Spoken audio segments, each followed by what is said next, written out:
Dragon, Oh, double. Double Dragon. Come and get me. Because it's time for the old switcheroo where we're talking gaming retro with Mike and Jaymo. I'm Mike. And I'm Jaymo. We're the often imitated, never emulated retro gaming podcast diving deep into the Nintendo Switch Online Nintendo Classics catalog. Today we are pulling your hair, but not in the fun way, well, kind of the fun way, as we battle through Double Dragon and Double Dragon 2 for the NES in an episode we are calling Brothers in Arms. If you like what you hear, don't forget to like, subscribe, and of course, play along. Now, Mike, if Jackie got punched in the gut and carted off by a gang of ruffians, you'd hit the streets with me to get her back, right? I don't think that's going to be the best way to get her back, but we could try. We'd sure try, right? I think we need some extra muscle here, and I happen to know someone with a lot of experience with retro beat 'em ups. Please welcome Scharonne Harrington from the 40-something Gamers podcast. How you doing, Scharonne? Hey, how you doing, buddy? I'm doing good. We're happy you're here. Thank you. Happy to be here. It's gonna be really fun. You guys have been doing the God's work over at the 40-something podcast here, with your co-host Marquivas. You've been spreading the gospel of Sega '90s arcade games. Really appreciate that. He's like, you guys know that Daytona USA is a thing, and that means a lot to me. Oh yeah, Daytona USA is solid. It's so solid. Mike, did you play? Did I make you play Daytona? Daytona, let's Probably. go. Sega Saturn. You know what? One of my favorite car crashes is in Daytona USA because I love the way the car crashes. I'll crash a car on purpose just to watch it fumble and bumble and roll, and it gets up and it goes, and it's like it's still rolling somehow, but it's like, it's not running straight. It's like it's kind of, like it's falling apart now. Yeah. I remember that moment, seeing a crash in that game for the first time, and like sparks fly and cars are everywhere. Yeah, that car flies through the screen, it flies into the screen. And it's like, wow, that was a crash. I mean, to see that back in the 90s in the arcade was really cool. It didn't just bump, it flew into the wall and it would spin over, and I was like, okay, that was cool. I remember in later Daytonas, they toned it down, and I was like, what are you doing? You don't tone that down. Come on. I'm not surprised you love it so much, though. You're, I would assume, based on the quality, a classically trained artist. You specialize in acrylic paintings, airbrushing, murals. This piece I'm showing Mike right now, Lake Light Nights. It's just really stunning. So what's your process like? And, is there any way you kind of find inspiration when you're putting a piece like this together? So I find inspiration in music, so Michael Jackson, anything like that. And, one of my favorite artists was Christian Reese Lesson. Has a similar artwork, but of course his, I know it may be subjective, but I feel like his is just better because he's been doing it probably since before I was around. And I just love that style. And also with Bob Ross, there's another guy in Florida, I can't think of his name right now. Oh, Waylon. He has like the Waylon walls. Like he does just that kind of stuff. And I love anything to do with water, stores. It's just like peaceful, like you see the firebugs that's in it, the globe, I can't think what they're called. What are those bugs called? Fireflies? Fireflies. Yeah. We used to get those a lot. I live in Mississippi, so I remember growing up, I would see fireflies all the time. I lived across from the woods, especially like after a storm. Yeah. And they would just light the place up. You would just see them just twinkling like stars back in the day. And you don't see it so much anymore, but I found a way to preserve it, of course, with my artwork. Yeah. Fireflies are astounding because we do not have them on the West Coast. No. And so when I lived in Nashville, the first time I saw one, I thought I was having a stroke because it was just this weird flash out of in my vision. And it was like, it's not what I imagined a firefly to be. It seemed more electric to it than I had thought. And everyone else, of someone else just like, what are you staring at? Like that weird flash. I was like, you mean the fireflies? Like, that's what those look like? It looks like twinkling stars. Mike, you can't move east because otherwise you won't know if you're having a stroke or not. You'll just be like, oh, this is the fireflies. I'm sure there'll be other signs. Oh, God. I actually just saw fireflies for the first time, and this is the Fireflies podcast. Okay, everyone sit back, enjoy it. But I just saw them for the first time in Indiana this summer, and I don't know if it's like a lot of bugs in Indiana, but there was a lot of bugs in my hotel. But I didn't they don't really bother me that much. You know what I mean? It's like world's full of them. It's fine. But it was Yeah. weird to, have something buzzing around me and I hit something and then there's like a glowing smear. And I was like, wait, what did I just? Oh no. You killed it? I did, don't judge me. But I No, didn't realize it was a firefly. I was just in self-defense mode. that's okay. So, is there a retro game series, Sharon, that you think just really kind of hits you artistically? And Mike, I'm curious of your answer too. If there's like a aesthetic about old games, if you were going to recommend one based Yeah. on the art of it, does anything come to mind? Aside Double Dragon, I love Castlevania. Oh yeah, I, yeah, I love the Castlevania series. And believe it or not, yeah, it's just something about Castlevania that I love. It has just an old world aesthetic. yeah. There's something kind of painterly And about it, and I'm pretty sure in one of the yeah, Double Dragon levels, the Castlevania moon is there. Like it's the crescent moon with like the clouds blocking part of it, and I was like, I've level seen that four. before. Level four, I'm right, sorry, Sharon? I'm sorry, right before level four. It's level three when you're climbing down the wall and you're fighting all the Lindas. Yes, I remember that. Yeah, and I was Mhm. like, wait a minute, Mike, is there a particular aesthetic of retro games that you've? I mean, we've seen a lot of them throughout this, last four seasons we've done. The first one, just in terms of how it looks, that's coming to mind, might be what Ghouls and Ghosts in the Genesis. Oh yeah, yes, That's another one. yeah, Ghosts and Ghosts, and that was one where it's like, even if the game was hard, you're like, well, this is still fun to look at and listen to. Yeah, Mike's a Mhm. big old Hammer horror film buff, so yeah, Yeah, that's a good go-to. Well, guys, our girlfriends aren't going to save themselves because this is, a 80s game. So heaven right. forbid a woman save herself. Are you guys ready to clean up the streets? Yeah. Well, let's punch our way into Double Dragon on the NES, released in 1988.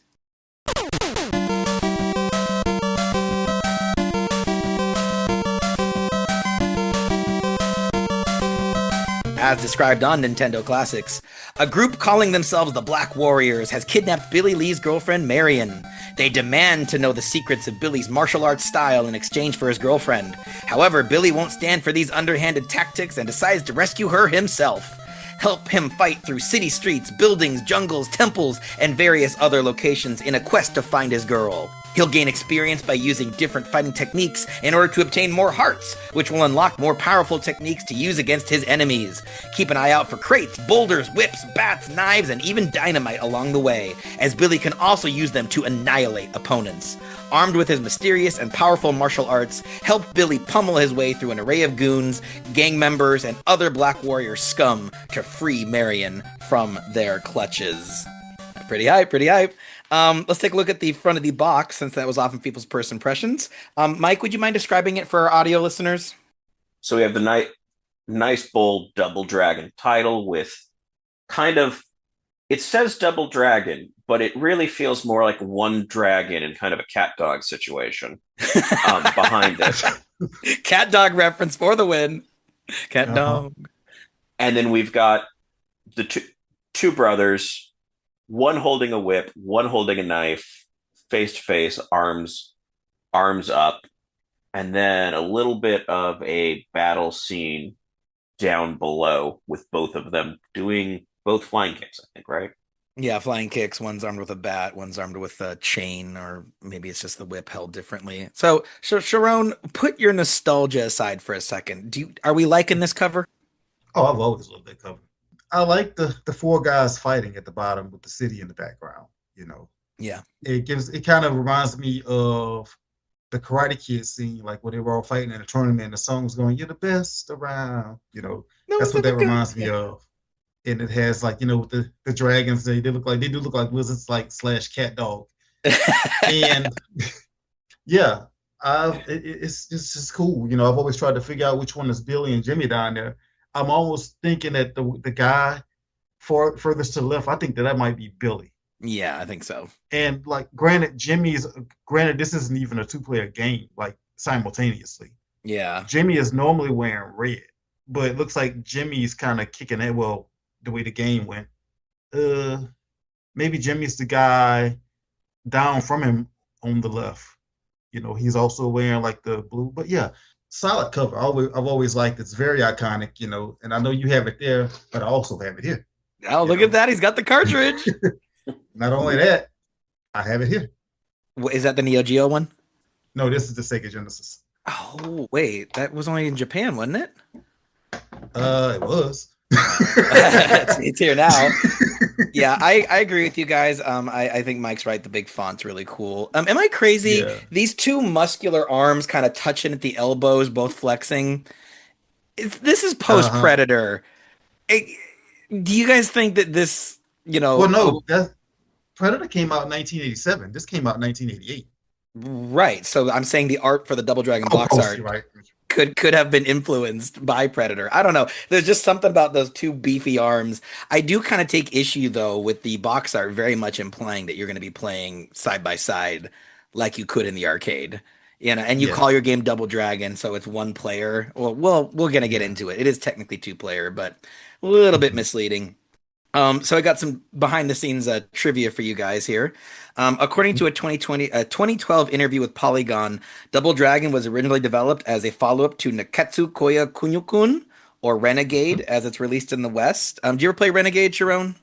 Yeah. Yeah, so I guess this was like kind of the progenitor of Double Dragon. And it's a semi-autobiographical beat 'em up game inspired by the high school experience of lead developer Yoshihisa Kishimoto. So the fact that any part of Double Dragon is based on a true story, like that's kind of wild.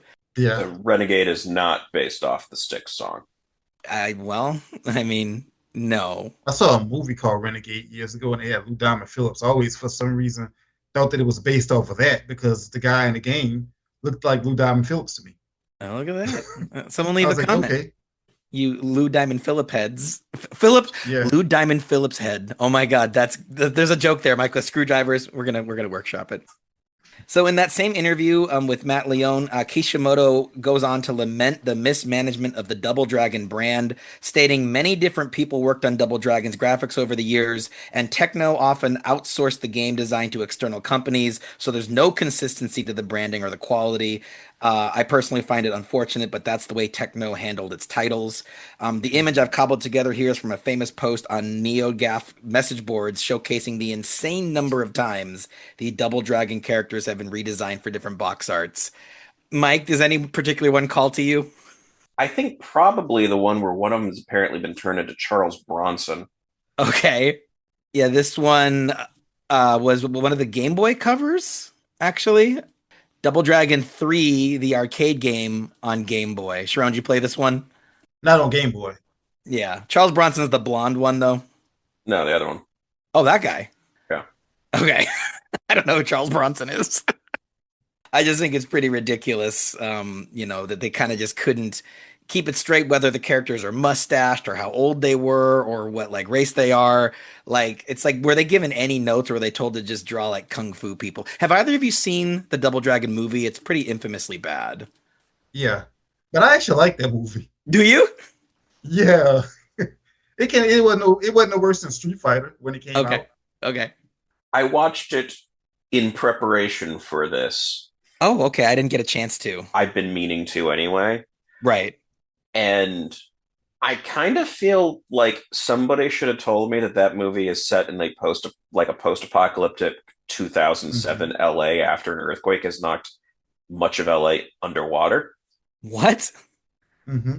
Yeah, where by day there's some semblance of law and order, and then at night the gangs take over, and it has like the nightly news is like it's Vanna White and I forget who else is the other anchor, and Andy Dick as the weather forecast. This sounds Yeah, amazing. Yeah, it's kind of like a low rent version of the Warriors. yeah, good. Yeah, But is it a comedy? I'm guessing it's a comedy. it has comedy satire in it. It's got comic elements to it. Yeah, It has that I don't know what is with 90s video game movies that decided to have really like cool styles to cars, Oh, but it manages that. Like there's some rough parts about it, but there was parts of it that were definitely fun. So it'd take me a while to get to it, but I was watching, I was like, I should have seen this earlier. right. And it's a Sharon, so you'd recommend it?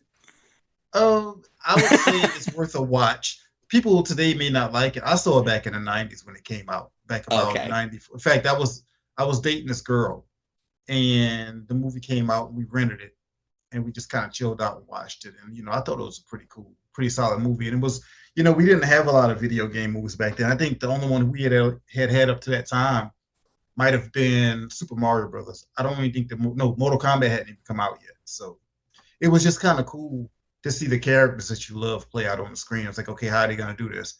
Love it or hate it, you were gonna love it either way. Yeah. Even if it was bad, it's just like, well, I'm just gonna watch this and have fun with it because nobody else is making this.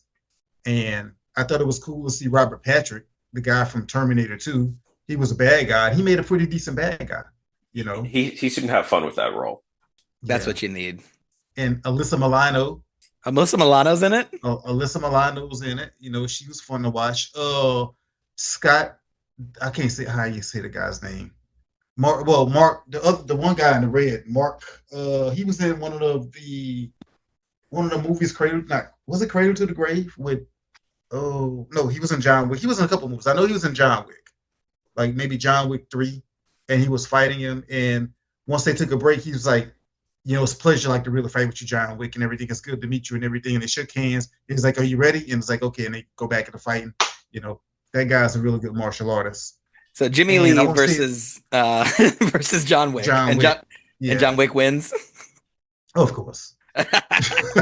But he gave him hell. I'll say that. Good, good. And then the other guy, he was in a few movies that I had seen, but I mean, going back to Double Dragon, being 16, 17 years old watching this movie, it was fun.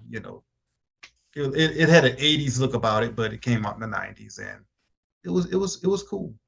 And to see Vanna White, Andy Dick, and all those other just kind of characters making cameos. And it's like, yeah, Yeah, it's fun for me just to see sort of the like I paused it to see what the new map of LA looks like when they're doing the weather to see that like because it's now listing like the Pasadena River and like yeah, the Hollywood Harbor because that's now underwater and you've got shots of them going through like down Hollywood Boulevard, but it's submerged. That's a yeah, lot more thought than you think this movie would get. Like, A ton more, yeah. all of like none of which is actually in the game. right. No, at all. And I think the second game actually explicitly says New York. Yeah, I think. The lead developer is gone on record as saying, like, well, this is fun, but it's not a Double Dragon movie. Like, it's a fun movie, but it's not Double Dragon. And it sounds like, so Mike, you watched the movie first and then went to the games. And you're like, what the hell? Yeah. Where's, Well, if you stop and think about it, the Super Mario Brothers movie was a fun movie, but it's not really a Mario movie. oh yeah, Mike and You I are know? big defenders of that movie. And Street Yeah, I Fighter. mean, it was. When you said I was no worse than Street Fighter, I was like, well, I kind of love Street Fighter, so I really want to see Double Dragon now, like Yeah, really badly. but that's what I'm saying. Street Fighter, I enjoyed Street Fighter. Yeah. It was fun to watch, and it didn't take itself so seriously, and it was cool. It was just neat to see those characters play out on the big screen. So before we get into the joy pros and joy cons of the Double Dragon game on NES, I think Mike and I have just revealed our history, right? Mike, you didn't play the game before, and you finally got to see the movie. And I've never encountered Double Dragon before this episode. But Scharonne, we were playing beforehand, and you clearly have some moves you remember from your childhood. Mhm. Tell us your history with this series and why'd you pick it to cover on the old switcheroo? So Double Dragon, I first got my Nintendo back in 1988. I was 11. So we got the game that I played up to was like Super Mario Brothers, Mario 2, and I have a cousin who he had gotten this game Double Dragon. I was like, okay, let's try it. And I had a lot of trouble. I struggled with Double Dragon. In fact, that was the first fighting game I'd ever played, and I struggled with it for a little bit. But once I learned, I would rent the game and keep renting it over and over again until I just pretty much got it down packed. In fact, I can remember on the first level having trouble with a Bobo. I'd actually give him the controller and get him to pass that because I never could. But once I got the heart system down and learned some of the little secret tricks and ins and outs on how to kind of cheat and pick up more hearts, and you like as you pick up more hearts, you pick up more moves, which is different from the arcade game because in the arcade you start with all of your moves. Yeah. So I also come to realize although it's called Double Dragon, I believe the reason it's not two players is because they said that they had issues programming the game or something Yeah. like that. They didn't really know how to do it because the Sega version is actually a two-player on the Master System, which I've never actually played, but I played the Genesis version, of course, which is two-player and it's closest to the arcade. But Right. I have a lot of memories with this game. In recent researching for this, yeah, the devs really struggled coding this game and putting it together. And so, Yeah. and we know it's possible because the next game in the series, we'll get to that in a little bit.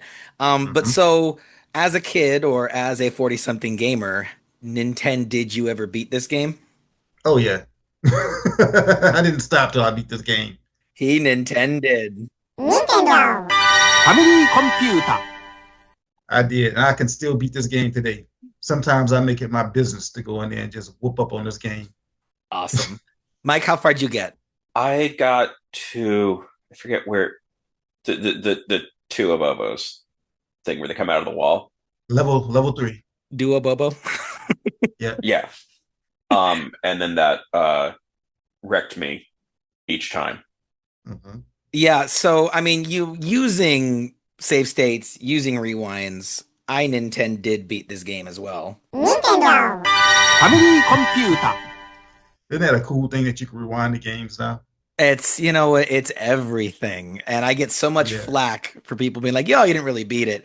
But we want to do a quick segment inspired by the Arcadiology podcast. We're calling High Score and 38 Years Ago. We are going to compare our high scores in Double Dragon, playing honestly, not cheating like I did. It is going to be mode A single player, Mm-hmm. right? So Mike, what was your high score on Double Dragon for the NES Mode A? 30,980. 30,980. Yes, I think so. Okay. It's funny because I got to the caves, which I think is right past where you got, and my high score 33,980. So exactly 3,000 more than you. So I'm currently in the lead. Scharonne, what was your Double Dragon high score? You really want to know? No. Yes. Hit us with it. 60,270. Oh, And I beat the game. ooh, almost double. I'm dizzy from that. Bastard. All right. I think that means that using points as a metric, I got past halfway, so I'm going to take that. Yeah. Yeah, there you go. There you go. But the funny thing is, I never actually played that game for points. I've just played to win. Yeah. And just happened to look up. I was like, oh, that was my high score. Okay. I was just playing to not die. Yeah. Yeah. So, Scharonne, Double Dragon, Yes. you played it a lot, means a lot to you. Will you lead us on I a love it. discussion of the joy pros of the first Double Dragon game in the NES? What do you like about it? The nostalgia factor for me. The fact that, well, one of the cool things is, I guess, the pros is they'll only put two characters on the screen at once that you'll ever fight against. So you won't get so bombarded. That's a pro. Let's see, another pro is if you know a certain secret on the second level, where you grab a bat and you kind of do this one trick and you can grab all your hearts on the second level and then you can dog walk the game. What? Maybe. Yeah. Oh yeah. So is there an enemy that you can juggle indefinitely and you just rack up hearts that way? So what he's referring to, those who Yeah. haven't played the game, Double Dragon on the NES has a kind of a peculiar method of experience points. At the beginning Hmm. of the game, you cannot do well, you can basically just punch and kick and jump, and Punch that's and it. kick. That's it. Yeah.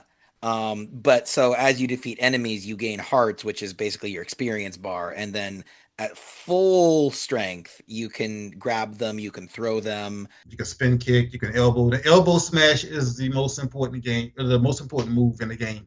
You would like those two abobos you had trouble with, Mike. You hit them with the elbow 4 times and they're done. Dang. Yeah, or 16 jump kicks. You know the exact number. This is your game, isn't it? Hmm. That's crazy. It was interesting when I checked out the speed runs, and they actually said that one of the things that is an actual risk in a speed run is if you're going through things too fast, you get further in the game than you've leveled up your attacks, Hmm. and it can throw off a speed run. It's like, nope, you moved too fast early on and skipped stuff where you should have been picking up those abilities, which I felt like the manual didn't communicate how that works. Yeah, it's like the parents of the 80s. Yeah, it kind of is just like Just kind of, you'll figure it's like, oh, you'll get additional stuff as you go on, but I did not really click how that was being done until I heard it explained.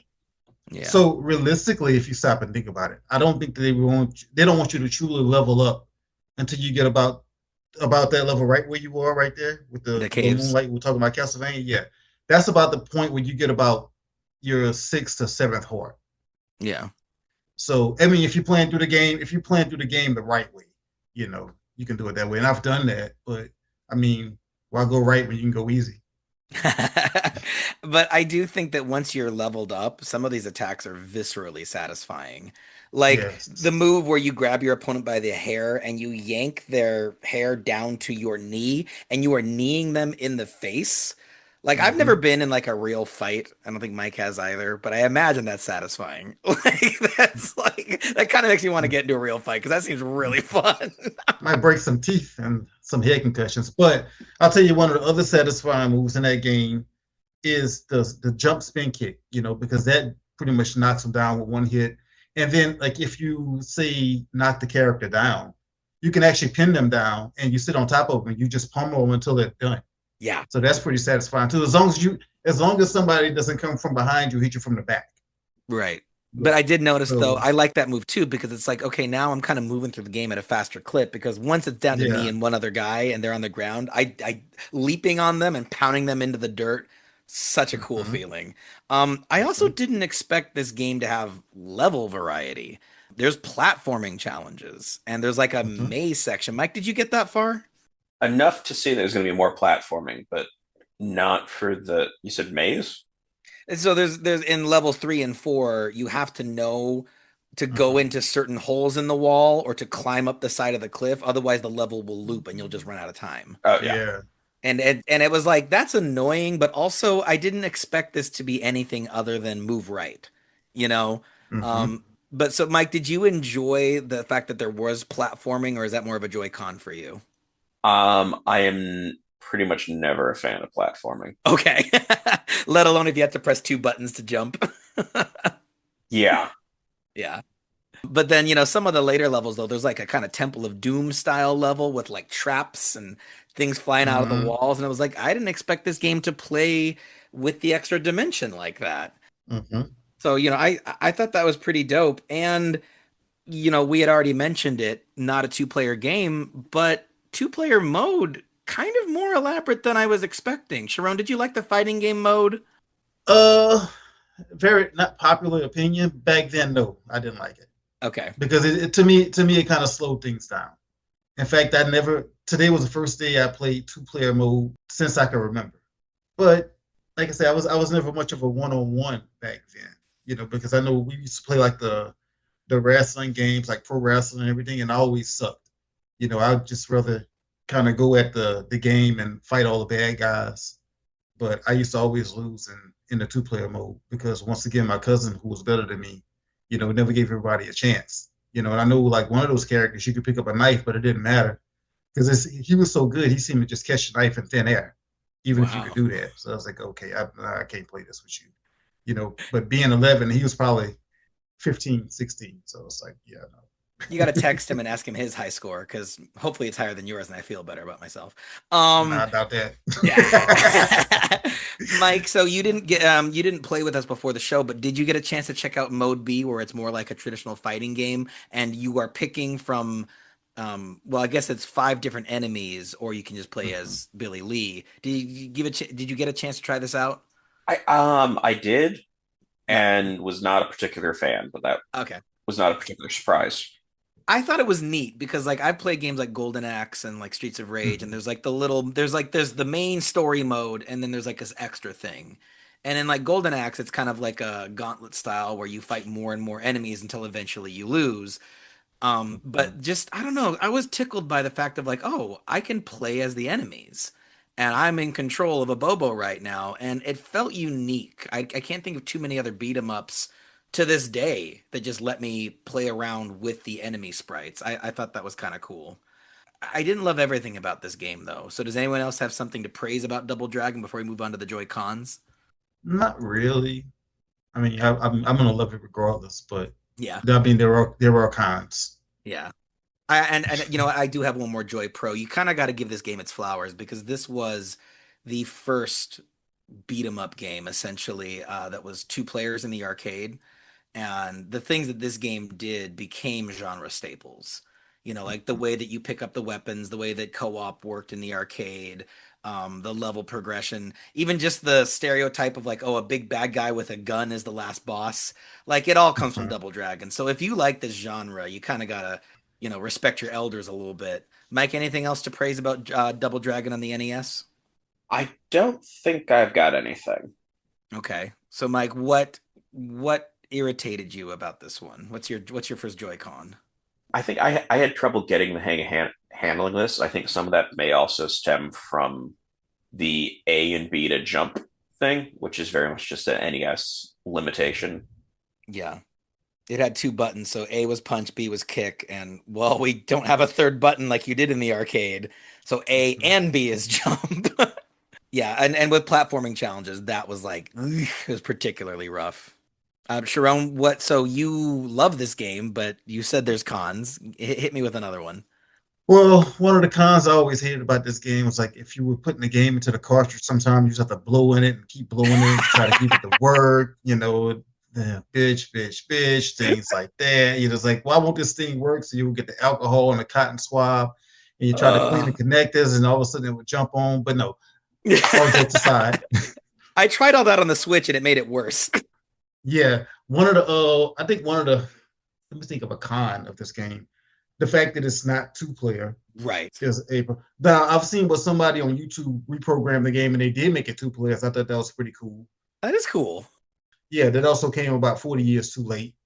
But it's something that they did on a PC, I want to say. And I watched it and I was like, that's pretty cool to see it as a two-player game. But let's see, the con would be it not being a two-player game. Although I like the heart building system, I think it's a con that you don't get all your moves right away. But at the same time, that's also how they want you to progress. So if they gave you everything at the beginning, it would be too easy. I don't know if it'd be too easy. Too easy for It would, you. it would because at this time, like now, if you have like the elbow smash and all that stuff, you can basically knock the character down with one hit and they're done. Yeah. So you dog walk it. And I do kind of see the storytelling purpose of like, oh, we're becoming better martial artists. We're learning new moves like this is a kung fu movie, and then you're Johnny sweeping the leg or whatever towards the end. Yeah. It's interesting because one of your Joy Pros was kind of a Joy Con of mine, and our friend Brian played this with me. He got a good chuckle out of it. You said that there's only ever two enemies at a time, but it's always the same enemy because they could not figure out how to render different enemy types on the screen at once. And that's also severely limiting the versus mode. You can play as the enemy fighter, but your opponent, player two, has to play the Hmm. same enemy fighter. It has to be mirror matches. Right. And a fighting game where you have to do mirror matches, that kind of defeats the purpose of pitting different characters against each other. You know what I mean? That's Hmm. kind of the whole fun of the fighting genre. So I found that definitely a limitation. And yeah, I mean it's been said a million times, so why not say it a million and one times? You got Double Dragon, the game that was known for its two-player co-op, and you could not figure it out on the NES. It makes you question of like, should you have made this game? I guess you should have because it's still pretty beloved even in single player mode. Hmm. And you can take turns, but I hated that as a kid. I hate it as an adult. Well, going back on all of that, when I first played Double Dragon on Nintendo, I didn't know there was an arcade game. Oh, okay. So I actually didn't live near an arcade. So when we got this game and we played it, I mean, I never thought anything of it. However, when I got into the arcade and I saw that it was a two-player game, I was like, hold on. And that's how I found out that it was. I didn't even know it was an arcade game. So Yeah. Yeah, it was all NES in your mind. yeah, And am I just bad at this game, or well, I am actually? But you in just need addition to you just being need bad at this game, practice.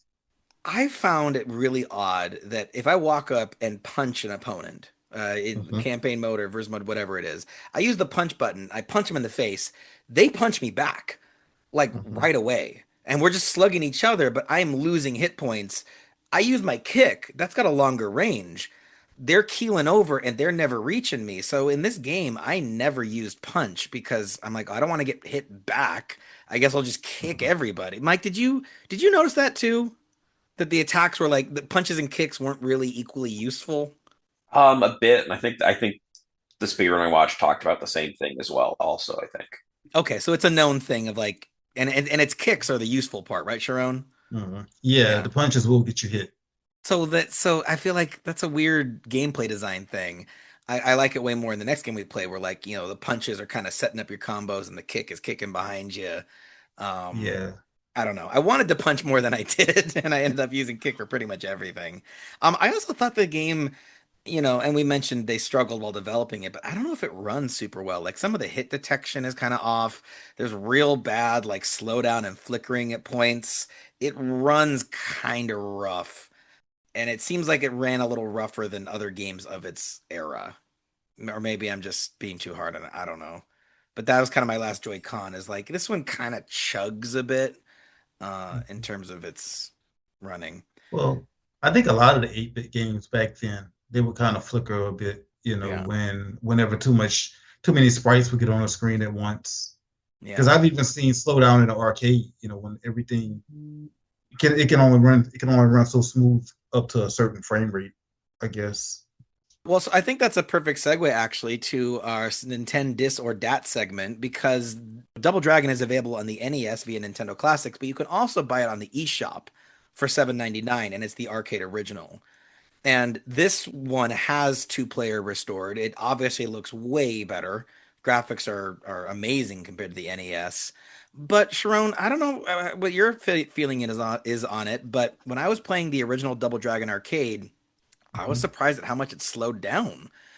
Mhm. And I feel like that was a big reason to not bother purchasing the arcade mode because it almost seemed like it ran worse and there's no online multiplayer. The Right. 7.99 purchase, there's couch co-op, but Sharon Mhm. and I, even though we both own the game, we could not play with each other. So I think if you're gonna play Double Dragon on the Switch, might as well do the NES version. I don't know if the arcade one is worth buying and then playing instead. Sharon, what's your feeling? Well, I feel like if you're a fan, which I am a fan, I'm gonna buy it. I bought it, and I love it. Yeah, Double Dragon Arcade is slower to me than yeah. the Nintendo counterpart. It really is. Nintendo's just faster. But although it's slow, I did enjoy it. But I have to say that I enjoy Double Dragon 2: The Revenge in the arcade a lot more than I enjoyed the Nintendo version. Oh, really? Yeah, because it doesn't slow down. The sound effects are better. It sounds more like a kung fu movie. The music is cooler. It's faster. That's so funny because I'm flipped. I feel like play the NES version of Double Dragon if you're gonna play it, but Double Dragon 2 Arcade, I did not like as much as the NES version, and we're about to get into it, but I freaking loved Double Dragon 2 on the NES. That game is special. I love it, but I love that arcade version. Now that was the first Double Dragon I played before the Nintendo version.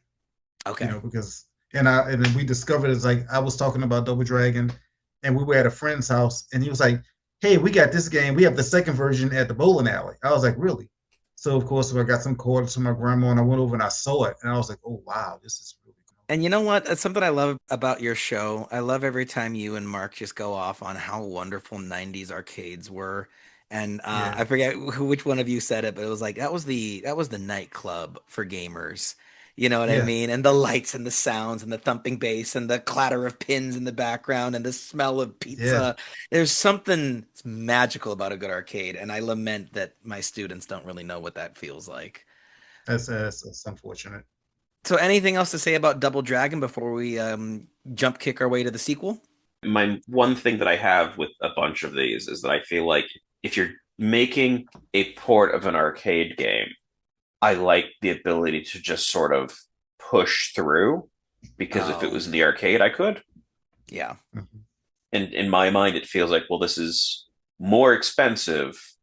Let me play through.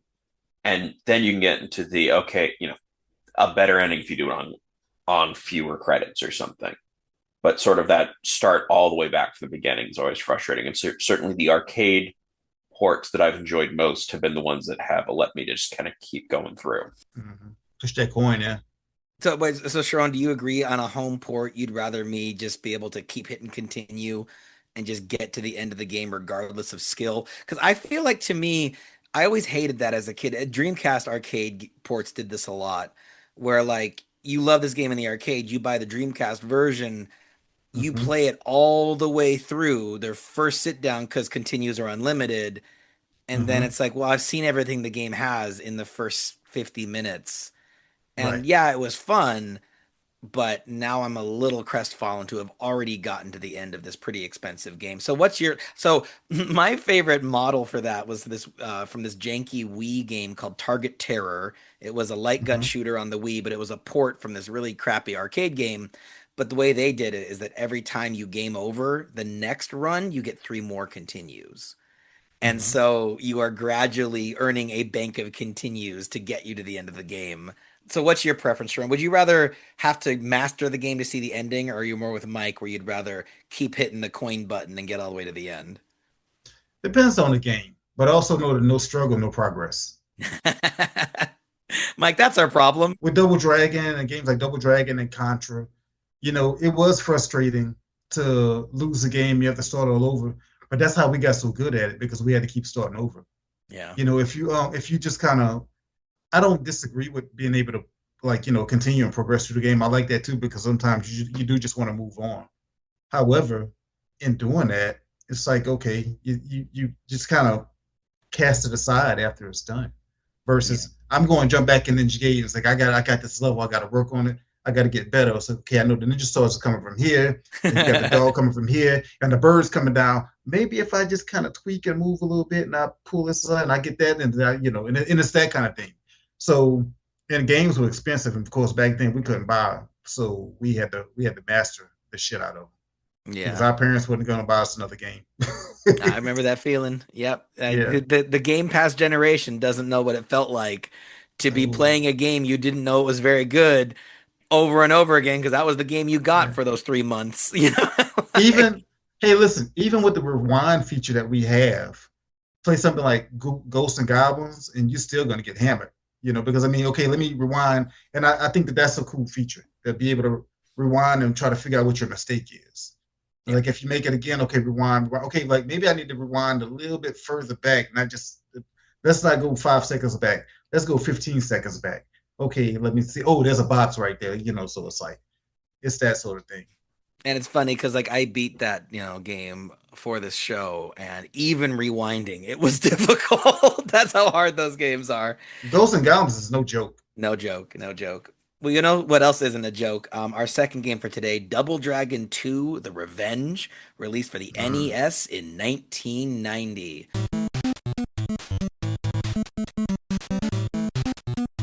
According to Switch Online, Billy and Jimmy Lee, the Double Dragons, are back to avenge the loss of Marion. In their quest to defeat the evil Shadow Warriors, Billy and Jimmy must complete 9 missions, facing deadly street gangs, ninjas, and huge mutant fighters. The duo must traverse through construction sites, alleyways, and underwater hideouts complete with secret elevator shafts, spiked ceilings, and razor-sharp mechanical claws. Can Billy and Jimmy contend with the enemies placed before them and ultimately save the world?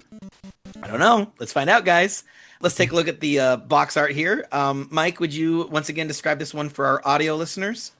So we have a less cool font for jump. Actually, there's probably 4 fonts being used in this title, actually. It's a real font melee. Because the Double Dragon 2, fairly bold. What is sort of Chinese characters above that? The Revenge looks like the kind of font you see on like the sequel of an 80s comedy. Sure. But so then we've got, so this is actually, I don't know how to describe quite what's going on action wise with the rest of this. A slug. It's a slugfest. I, okay, so Mike, I'll take over from here. You got a lot of gooning, essentially. You got a bunch of goons down at the bottom. They're fighting. We said that was Billy Lee, right? Billy's the blonde one, Sharon. Yeah, Billy's always the one in the blue. Yeah, so Billy is fighting a bunch of minions, aka goons. They're using baseball bats and kind of like a ball and chain and a whip. But what Mike's alluding to is that it's kind of a sea of brown and purple. Like it's you kind of artistically you get kind of lost in that. And then your eye moves up to Jimmy, who is holding on to Marion, which is an interesting thing Mhm. to show on the cover because this game begins with Marion being shot, right? And she's full on like murked right at the beginning of the game. I came to learn that the arcade art, which is what this essentially is, was even a bit more of a little more freaky because I don't know if you guys can tell, but Marion's tattered skirt is a bit higher up on the arcade version. They could put like a bit of like a booty shot.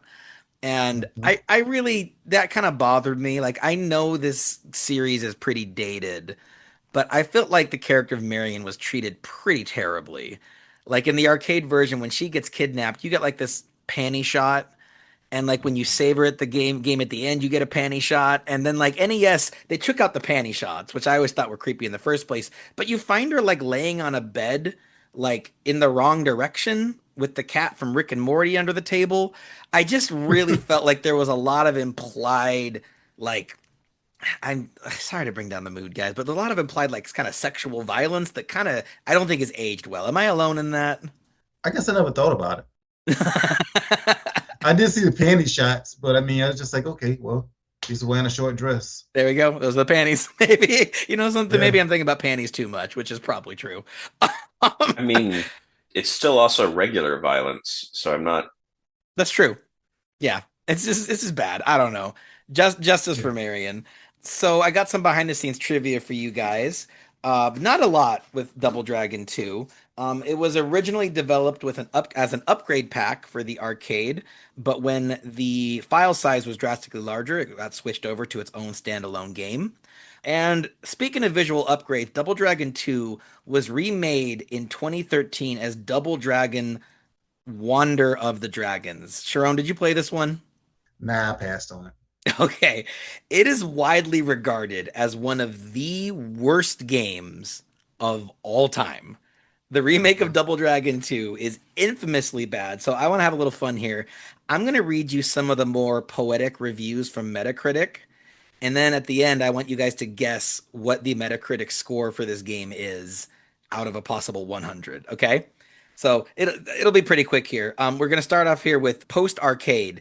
Humiliatingly wretched game. Sometimes it takes a game as bad as this to teach us just how good other games really are. Hardcore Gamer. This is the video game equivalent of Rebecca Black's Friday. Something so terrible that its existence is nothing short of a miracle. No? Okay. How about this one? Games Master UK. The fighting system is more broken than Back Mountain. Damn. Avoid. I Damn. know. A Brokeback Mountain joke. We haven't gotten one of those yet, Mike. I'm Okay. glad I didn't play it. No, it's supposed to be really really awful. Got one more for you. This Yeah. one is Metro Game Central, the interactive equivalent of irritable bowel syndrome, and one of the most bizarrely awful video games ever made. All right. So Price is Right rules, closest without going over. Out of 100 possible points, what's the Metacritic average? Mike, what do you think? So Metacritic is an average of the scores, right? It's not like a Rotten Tomatoes thing. No, it's just pure numbers, averages, fractions. Um, 18. Mike says 18. Sharon? -11. I said closest without going over. Mike, 17. All right over, Mike. So technically, -11. Sharon wins that little guess fest. Guys, thankfully, we're not talking about the Xbox Live Arcade remake. We're talking about Double Dragon on the NES. So same question as before. What is our history with the game and how far did we get? Sharon, so you said that Mhm. you played Double Dragon 2 at the bowling alley. What was your first time encountering the NES version? Let's see.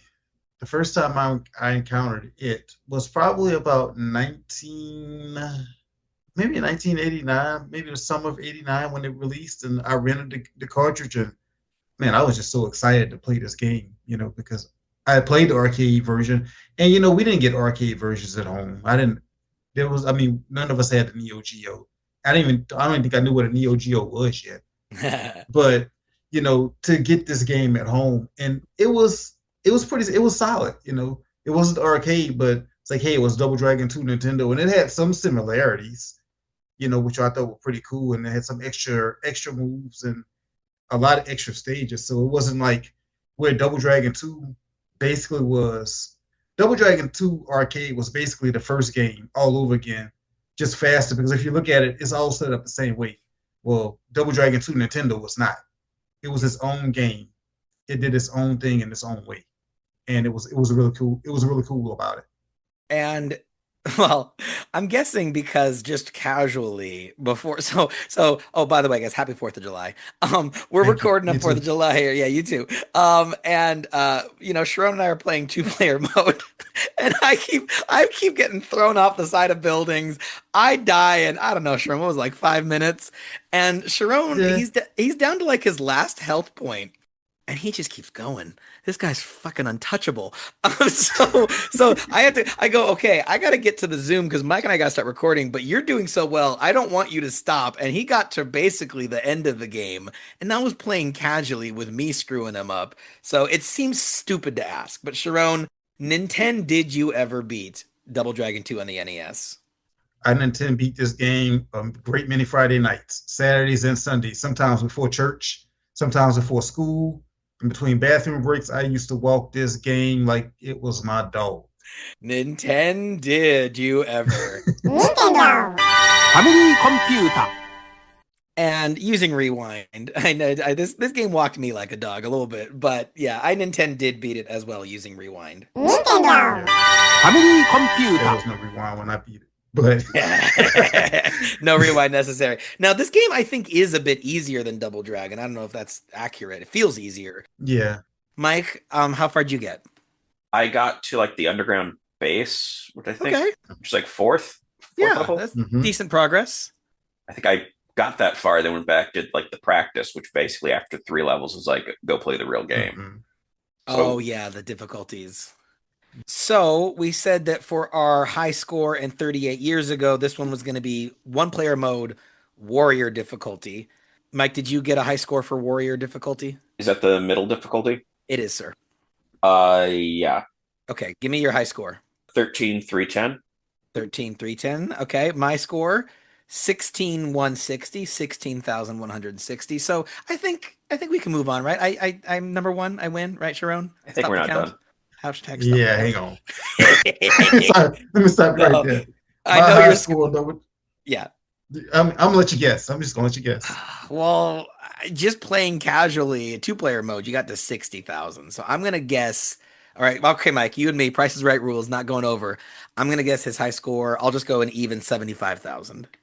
Uh, 60,000. Well, don't say that because he got just casually today with me. Oh, 60,000? Oh, I see what you're doing. Okay. Sharon? 52,010. Dang it. All right, whatever. Mike wins that little guessing fest. I love Double Dragon 2. I think this game to me, it does everything Double Dragon did, but better. You got Mhm. authentic two-player mode. You got better hit detection. You got Mhm. more interesting levels, with like kind of interesting sort of platforming challenges. Yeah, the jumping stuff is back, but now you're like on these gears that are always like rolling around. Mhm. Or, now you are kind of in a jungle jumping from, I guess that was kind of in the first game. Um, Mhm. I just feel like the level variety was so good for a game this Mhm. old. There's parts where a giant enemy vehicle is slowly entering the frame and you can't fight the helicopter. You can't fight the Mhm. train. You just have to hide and avoid the Mhm. bullets until, you can get to the end of that section. My favorite level of all is fairly early in the game, and I think Mike got there. Mike, did you get to the helicopter fight where you're Yes. in the helicopter?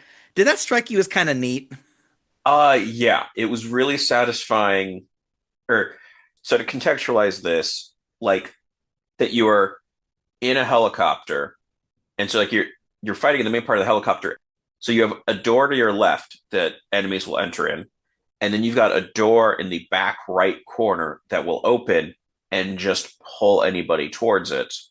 And so like there is, I think one of my playthroughs where like I was down to like one health, where against one of the last enemies there, where it's like I don't think I'm going to win in a straight up fight. I just lured him over there, and we both went out the door. And then I had an extra life. He didn't. But what's cool about that though is that even the items on the floor will slide towards the open Mhm. door. So you really feel like the suction of being in this flying vehicle and oh my God, the door's open. And I love all the moments when you can kind of set traps for your opponent. One of the best boss fights, the boss appears on a crumbling bridge and Mhm. he's closer to the edge than you are. So you could wait until the bridge crumbles a lot and try to knock him off, but now you have a smaller margin of error. Now you have less bridge to fight on. So you're going to do Mhm. that, you better be ready. Sure, I was watching Scharonne play this level where you're fighting in this hallway and the ceiling is only like a foot above you and it's got spikes on the ceiling. So basically what that Mhm. means is jumping is off the table. But if you can uppercut your opponent into the ceiling, I don't know if it does extra damage or not, but sure, it sure is satisfying. I just really loved how this game kept throwing different scenarios at me in a way that I think defies even some modern beat 'em ups. Sharon, what are your joy pros? What do you like about the sequel? I like the fact that it was two-player. Hmm. Number one, like I said, it is to me it is a little bit easier to play than Double Dragon. I don't feel like your health meter goes down as fast in this game. It's a bit more forgiving, Yeah. but it's also a longer game. So as you get further up into the game and you fight bigger enemies, you lose a bit more of that health bar. But once again, it's not like getting whacked by a Bobo in the first game. He hits you through about 3, 4, 5 times, and your whole health bar is just gone. Yeah. Whereas in this one, you have the you can get tossed, but other than that, you still get up. So that's a pro. Yeah. And of course, once again, the nostalgia factor to me is just a pro. Although I did enjoy the arcade game, I still love this game too. There's no ill will towards me in it because hey, look, I was Double Dragon. So one thing I'm curious about for the arcade experience versus this did something that I can't think of too many games that did with the controls. Yeah, go Mike. Where so for the first game, it was very much like an A is punch, B is kick, or vice versa, whatever. Mm-hmm. This one, A and B switch between being punch and kick depending on which way you're facing. So really, one of them is an Mm-hmm. attack in front of you, one's attack or behind you. Mm-hmm. And I'm curious, was that a carryover from the arcade, or was that something they were just doing on this? Yes, that happened in the arcade too. But also, they got that from Renegade. Oh, Okay. Because the same people that made Renegade made this game. okay. So when I first played it in the arcade, keep in mind I was still used to playing the Nintendo version. So every time I would turn around, I would screw up. Because if you're facing right, you know, the button to your right was the punch and the button to the left was kick. But if you're facing left, it reversed and the button to your left was a punch and the button to your right was kick. But the jump button always stayed at the top. Yeah. So yeah, jump was all you didn't have to simultaneously push. You just push the jump button. And The developers apparently wanted to simulate the feeling of being in a kung fu movie. And one of mm-hmm, the signature moments in any kung fu movie is when you got bad guys on both sides. And you're mm-hmm, bah, bah, kick behind, bah, bah, and like when this game goes humming and you get used to it, it really feels like that. You really feel mm-hmm, like this one man army attacking in front and behind. I do think this qualifies as a Joy-Con for me though, because I'm totally fine with kicks always being backwards and punches always being forwards, but leave those buttons consistent and I'll get used to that. You know what I mm-hmm. mean? A little pro tip though, Mike. I don't know because Mike, you kind of struggled with it too, or did you like it? Um, Liked it more, but did still struggle with it. Yeah, my pro tip is that when you're playing, hold your Switch or hold your controller and tilt it in the direction of the enemy so that like gravity is kind of on your side and you kind of if you're going to attack forward. I know it seems really silly, but I swear it helps. Tilting your controller to make sure you're pressing the right button. I had a lot of improvement with that. I loved the added attacks. So this game does something really interesting where after your character jumps, you will land in a crouch position, which is natural, right? If you actually jumped Hmm. from like, a higher, you have the high ground, you jump to the low ground, your knees are naturally going to bend. And so that moment where you're crouching, not only does it help you dodge enemy attacks, but it sets you up for a variety of special moves. You can do like a Hmm. Mortal Kombat style uppercut that sends them into the ceiling, or as Hmm. Scharonne just was spamming to get to the end of the game, you got this great falcon knee that sends them flying to the other side of the screen. And this is all unlocked from the get-go. There's no more heart Hmm. system. You can just start jamming on this. And I really liked the variety of gameplay. I kind of feel like this game even edges out things like, Streets of Rage, because with that extra little setup, I now have a whole new strategic approach to fights. And I love the moments when, okay, there's a cliff on the far side of the screen. I'm going to hit him with that knee attack that sends them across the screen, and you just dunk them into the river. Super Hmm. satisfying. Sharon, I'm guessing that's key to like getting good at this game is mastering those power attacks. Yes. Yeah. Yeah. The hurricane kick and the hyper knee, and a hyper elbow, the hyper Yeah. uppercut. I'm sorry. Boom. Those are master. The hyper uppercut is the easiest one to pull off because like if you're getting up from a crouching position or getting knocked down, if you just push that button, he'll get up and he'll just do that. Yeah. Yeah. Yeah, just keep tapping the button. It's gonna pow. It's gonna send him up. The speed run is entirely knee. Oh. Yeah, yeah. I've seen that Just knees all day, huh? all day. So what was I doing wrong? Because my Joy-Con was that the spin kick sure looks cool, but it seems like you have to do it at the height of your jump, Yeah. and I feel like I was always above my opponents. What am I doing wrong? When is that useful? So when you get to the height of your jump, you push just one of the buttons. Sometimes you can push both, but I think if you push the two buttons at the same time and you jump, once you get up there, you just push the button and he'll spin around like left or right or whatever. But it takes a little practice, you know. Okay. In fact today I couldn't even pull it off because like I said, I'm so used to the original NES controller when playing that game. And to me, the Nintendo Switch is more of a Super Nintendo style because the buttons don't they're like in an angle, like versus like being straight across, and I would screw up a lot because I'm looking for my button to my left to be there and it's not there. I did see the point from the speed runners, which was that before you get on the helicopter, the ninjas that you face were apparently an addition from the arcade Mm-hmm. game, and they don't have the ability to duck. They don't? No, Oh. and so that was one of the few times in the speedrun where they used that other kick Yeah. because they can't duck that, and apparently other enemies can. Okay, that's so funny because my Joy-Con, I have it on the screen right here. These Strider Hero ripoffs, I freaking hate these guys. They are such a difficulty spike because, like, you're Mm-hmm. kind of cruising through the game, and then you get to these two. Not only are they doing a ton of damage, they are faster than any enemy you've seen before, and they're peppering you with shurikens.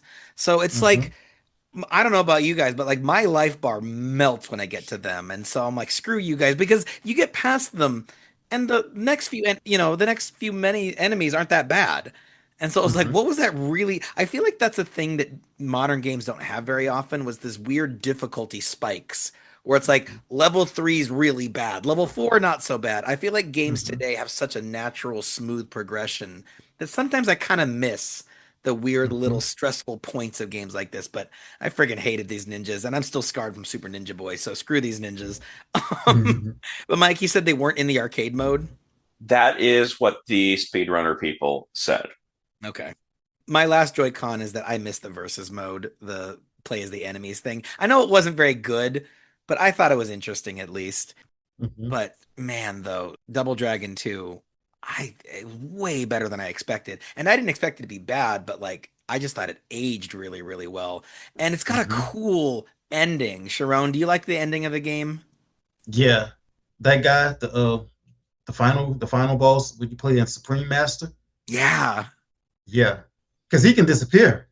Yeah, he can shoot fireballs. He does the Zangief spinning lariat. He can Yeah. do a Kuma's raging demon essentially, where he just Yeah. occupies the same sprite as you, and you just helpless and take a bunch of damage. Yeah. So I do wonder if Street Fighter owes something to Double Dragon because I was like, this game predates Street Fighter 2 by quite a bit, and I'm seeing hints of Zangief, I'm seeing hints of Akuma, but as Scharonne said, this guy, he's the master. Okay, so sorry, I got so excited, I got ahead of myself. Towards the end of the game, you start seeing Marion, and there's a Mhm. cutscene of like, oh, I hear her voice, and I'm like, she got shot at the beginning of this game. It can't be her, right? And then you find her, and it's this a-hole who's using his illusion magic to make you think it's Marion. What a Mhm. freaking gut punch. But then he uses his illusion magic to disappear, become totally invisible, but his hitbox is still there. So you can Mhm. punch and you just hear the satisfying crunch of his face, even though you can't see him. You're just shadow boxing and taking him down. Oh, all while these creepy eyes and this kind of sort of biblically accurate devil watch you from the Mhm. background. What a finale, Sharon. Come on. Oh yeah. And I used to dog walk him like it was my business too. Oh, shut up. Shut But yeah, up. yes. Hey, look, he would disappear. It did not matter. I would just, I mean, even though he disappears, he's still walking towards you. So I would knock him down, and it's like, yeah, he's about 2 inches in front of me, and I would already be in a hurricane kick, and he, pow, you'd hear him get hit, and you do it again, and pow. But what you had to be careful of is, like, you see how he spins around, Yeah. like you do the hurricane kick. He does a hurricane thing, like when he spins his arms and he flies across the screen. If he hits you, Yeah. it takes like 70, 80% of your power. Oof. Oof. But yeah, so he can be tough, but he's not. He's not all that to you. What a cinematic end, though, because you've gotten so good at Kung Fu that you are like using your heightened senses and punching into thin air and you're still landing hits. How Yeah, badass do you feel for the big, oh man, such a, one of my favorite last bosses I've ever encountered. yeah. What a mood. Is there anything else we don't like about this game? Not really. I mean, I enjoyed it. It's pretty good, huh, Sharon? Yeah, it was an I mean, it's better than its predecessor. It was definitely a good Double Dragon 2. What a jump in quality. Yes. One thing that this reminded me to mention that I did appreciate was this had more in terms of cutscene narrative elements. Yeah, kind of Ninja Gaiden-esque. Mm-hmm. Yeah, and so there was definitely, I wouldn't think of it as that because it doesn't really go after the cinematic hill, but at least there is story in between each bit Yeah. that kind Mm-hmm. of enriches and a more of a proper opening than just here's 5 seconds, go. Yeah. That was definitely a pro for me. And then on the negative side of things, just because this was so confusing that I didn't realize that this was going on until watching the speedrun, is that apparently to actually eliminate an enemy isn't just the amount of damage you did, but you actually have to do an attack that knocks them down, I Oh, guess. really? So that like you can't just keep punching them and then beat them. You have to do something else Oh, for at least some of them, I believe, because that was something that was being talked about on this that speedrun, I believe. I didn't know that. Well, that's good, though. You can't just kind of cheese your way to the end. You actually have to vary your attacks. I like that. Yeah, I didn't know that. Okay, guys, that brings us to the moment of truth. We've covered the Joy Pros, the Joy Cons, and every bit in between. Now it's time to declare the games from today's episode as a Nintendo or a Nintendon't.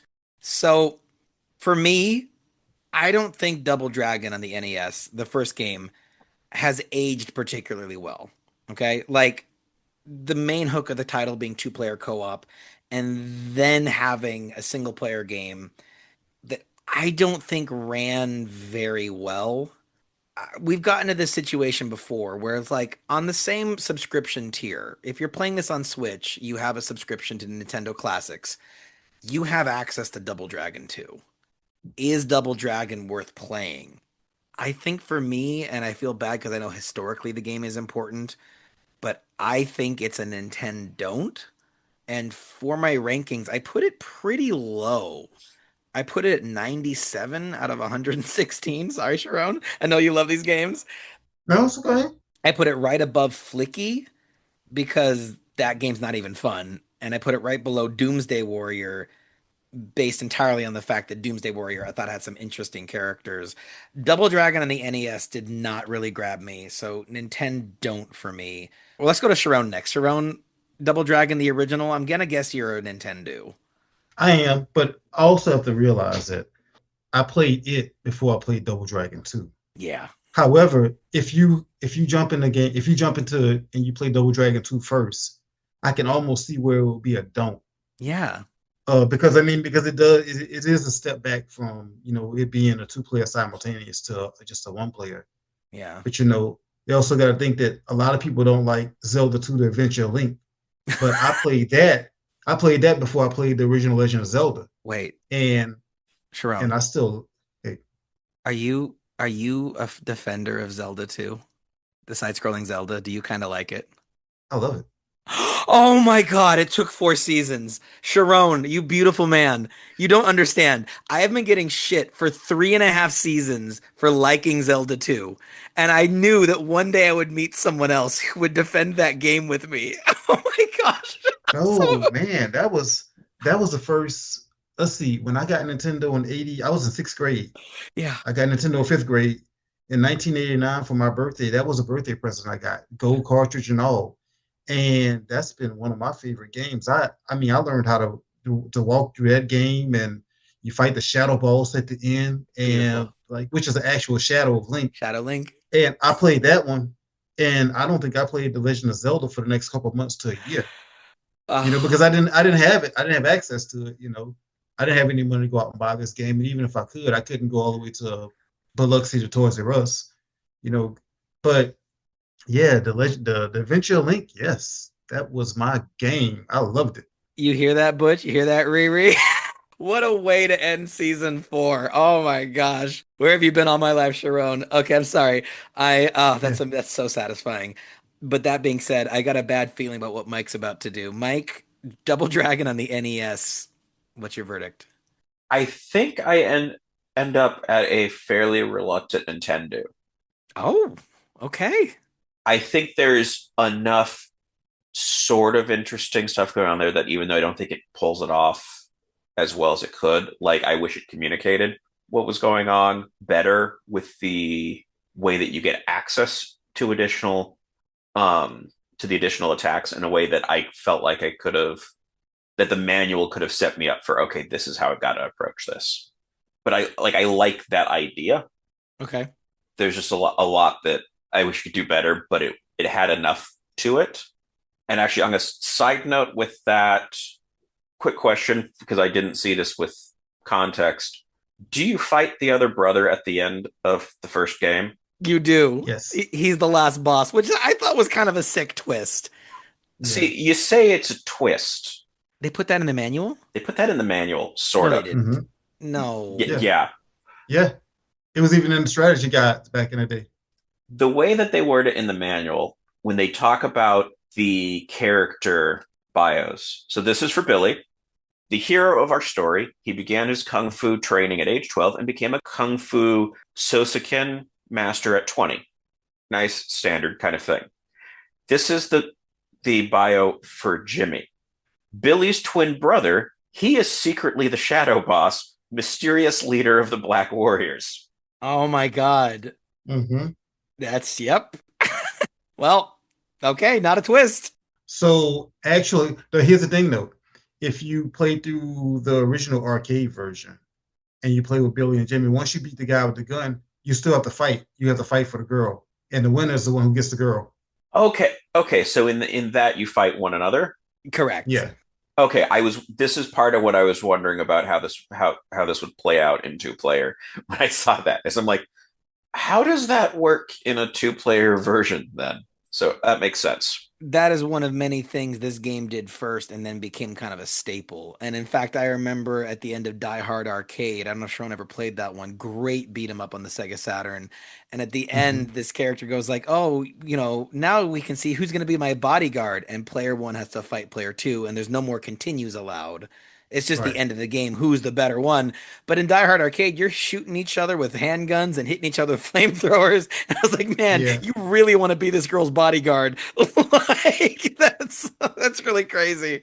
Okay, so Double Dragon on the NES, a Nintendo, it's 2-1.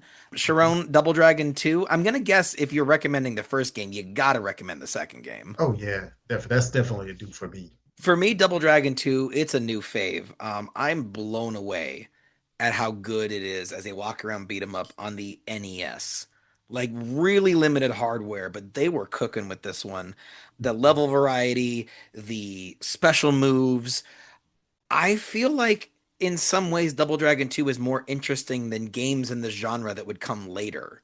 Like Final Mhm. Fight. I love Final Fight. Don't get me wrong. Final Fight is a classic, but Final Mhm. Fight doesn't have like platforming levels. And Final Fight doesn't have like the crouch mechanic where I'm doing special moves based on timing like that. It felt a Mhm. bit more brainless than this game. So I really, really like Double Dragon 2. I'm going to give it a Super Nintendo. I really think that if you're a fan of beat 'em ups, this is bordering on a must play. And so I put it very high on my overall list. I put it at 23 or 24, excuse me. I have a little beat 'em up slot. 25 is Golden Axe, 24 Double Dragon 2, and 23 is Alien Storm. And I think that's a good space for it because Ooh, Alien, what? Alien Storm. Do you like Alien Storm or do you hate Alien Storm? Uh no, I love Alien Storm, especially the arcade version. So good. So good. But so Sharon knows Alien Storm has some cool gameplay variety. The game will switch into first person shooter mode. It will have like a Hmm. run and gun section that's almost like a side scrolling shooter. So Yeah, I think in terms of variety, Alien Storm it's did a a little futuristic Golden Axe. futuristic Golden Axe.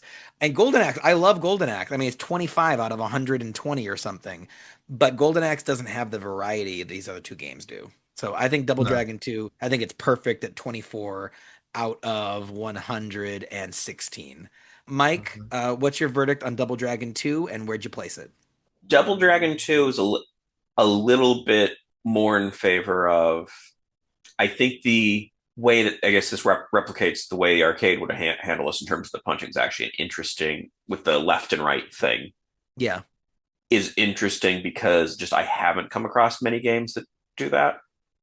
So like even that alone gives it a bit of novelty. So for me, it still doesn't quite strike me as like a strong Nintendo for me, but it's definitely stronger than the first one. So for me, I have the first Double Dragon at 73, which is right above Donkey Kong for the NES and below Echo the Dolphin.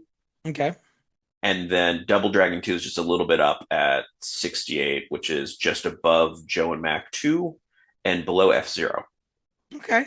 Okay. I don't hate that. I don't hate that. So, Mike, I think that brings us to our and standings. Not Mike, not JMO, but the and in between. Mike, what is the mathematically averaged placement of this game on our two lists? So Double Dragon comes in at 90th, right above Mario Brothers and Dr. Mario for the NES, and right below Metroid. Okay. That's a good little chunk. Metroid and Double Dragon. I think that's kind of I like that little pairing. How about Double Dragon 2? And then Double Dragon 2, just a little bit higher at 44, puts it right ahead of Kirby's Dream Land and Punch Out, and right below Mario Party. I'm not mad at Hmm. that. I mean, it's in the company of Killer Instinct, Punch Out, Street Fighter 2. Like, this is the upper echelon. Even though it's 45 out of 116, it's a lot of good Hmm. games above it. Sharon, how do you feel about that one? 44 for Double Dragon 2. I'm guessing you don't like Double Dragon being 90. No. It's okay. I mean, because it's ranked. Yeah, it's ranked. Some games probably don't even make the table, but this. I mean, right below Metroid. I've never been a. I'm not gonna say I've never been a fan of Metroid, but I've never really played Metroid a lot. It's like Yeah. it was one of the game. It was one of the games where I kind of got lost in. It's like, so. But no, that's perfectly fair because there are a lot of great games out there that sit above it. Double Dragon for me is a nostalgia factor. Yeah. It's so good. It's good. It's It's good. It's like a good I know time. where I was when I first played it, and both of them, You can still smell it.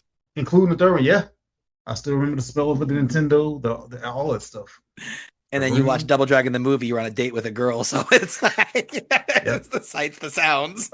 The movie Yep. also a Nintendo. I gotta check out this movie. Yes. That's gonna be I'm gonna reward myself tomorrow It's with it. on. I think I watched it on Tubi, so like it is free to watch. I gotta get Tubi. I don't know what makes me turn my nose up at Tubi, but I think this is gonna be the one that finally Commercials. gets me. The commercials. I guess that's it. Commercials. Hey, look, I've watched movies on Tubi, and I'll start it, and once they go to a commercial break, and I wake up and it's the next day. It's like I can't watch these commercials because their commercials are forever. But I mean, I understand that's part of the That's the advertisement. business So model. Yeah, I. yeah, It's okay. I'm gonna go grab more to eat while the commercials are yeah, going because that's how it always worked. Yeah. So It's yeah. nostalgic. Look at that. The old switcheroo indeed. Their commercials are like 7 minutes long. yeah, but they'll put up a timer so you know how long you got, and it's Yeah. free. Yep. Hard to beat free. Guys, we're going to call that game over for today. Scharonne, thank you so much for helping us close out this season in style. Thank you for having me. It's been so much fun. Before you jump kick your way out of here for your 4th of July celebrations, why don't you remind our listeners where they can go to check out 40 something gamers and anything else you want to plug? Yeah, you guys can check us out on 40 something gamers across all major platforms, including iHeartRadio, Spotify, Apple Music. We're all over the place. I want to say YouTube as well. And yeah, so one of the things I always like to say is like have fun, keep gaming, and eat your vegetables. I love that. I knew I forgot something. It was the vegetables. Damn it. All right, guys. Well, that sounds NE excellent. Everyone join us next time. We'll be unlocking a cult classic for the 3DS and available on Steam, Lock's Quest. It's going to be a fun one. Also, don't forget to visit www.theoldswitcharoo.com. There you can find links to our Spotify, Discord, YouTube, TikTok, and all the social medias you can shake a joystick at. Big thanks to Crystal Fields for our incredible intro song. And please, dear listener, don't forget to like and subscribe. Every click means a lot, and you mean a lot to us. Until next time, this has been the Old Switcheroo. We've been talking gaming retro with Mike and Jaymo, I've been Mike. and I've been Jaymo. Game on, everyone.